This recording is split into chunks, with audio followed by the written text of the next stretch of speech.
டிவிக்கு கொடுக்க மரியாதையா புருஷனுக்கு தராங்களா அந்த பொண்டாட்டிமாரு? மனசாட்சியை தொட்டு சொல்லுங்கம்மா. விளம்பர இடைவேளன்னு ஒண்ணு இல்லைன்னா எங்களுக்குலாம் சோறு தண்ணி கிடையாதும்மா. அதுக்கு வெறும் விளம்பர இடைவேளை இல்லை. புருஷனுக்கு சோறு விளம்பர இடைவேளை, புருஷனுக்கு குழம்பு விளம்பர இடைவேளை, புருஷனுக்கு கூட்டு விளம்பர இடைவேளை. உண்மையா இல்லையா?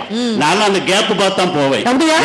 ஆமா, விளம்பர இடைவேளை பார்த்து தான் உள்ள போவேன். ஏமா ஏதாவது கொண்டு போடலாம், அவசரமா நம்ம தோசையை சுட்டு கொண்டு போட்டா பிச்சு வாயில வைக்க போறோம். தோசை கருப்பா இருக்கு தங்கம், நான் தான் கருப்பு, தோசையுமா இப்படின்னு என்னையாதுன்னு விசாரிச்சா அந்த பையன் டிவி பார்க்க அவசரத்துல தோசைக்கல்ல இப்படி வச்சு மாவு ஊத்த போல மாற்றி வச்சு ஊத்திட்டு வந்திருக்கான்.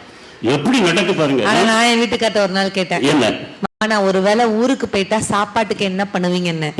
மனுஷன் ஒத்த வார்த்தை திரும்பி என்னைய பார்த்து சொன்னாருக்கா, சாப்பாடு கிடக்குது, சாப்பாடு மனுஷனுக்கு நிம்மதி தாண்டி முக்கியம், தாராளமா போயிட்டு போய் அப்படின்ட்டாரு. அதான உண்மை.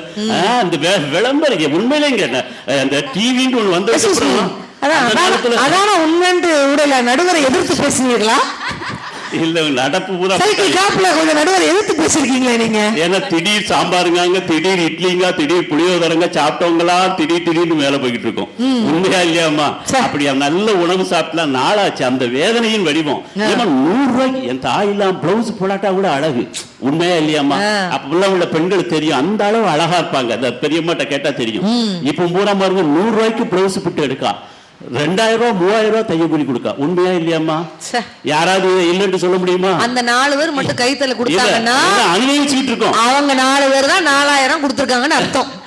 இல்ல, இப்ப 5000 4000 5000 பெட்டி ஆரி பிளவுஸ், ஆரி ஒர்க். ஆமா, அது என்ன பூரி ஒர்க்குன்னு எனக்கு தெரியல. ஆரி ஒர்க், பூரி ஒர்க். திரும்ப விளக்கம் கேட்டா எத்தான் நாங்க பிளவுஸ்ல கல்லு வச்சு தைச்சிருக்கோம்ல. ஆமா, ஏமா கல்லு எங்கம்மா வைப்போம்? காம்பவுண்ட் சுத்துல வைப்போம். இவன் பிளவுஸ்ல கல்லு வச்சிருக்கான். என்னைக்கு இவளுக்கு பிளவுஸ்ல கல்லு வந்துச்சோ எனக்கு கிட்னில கல்லு வந்துட்டுமா.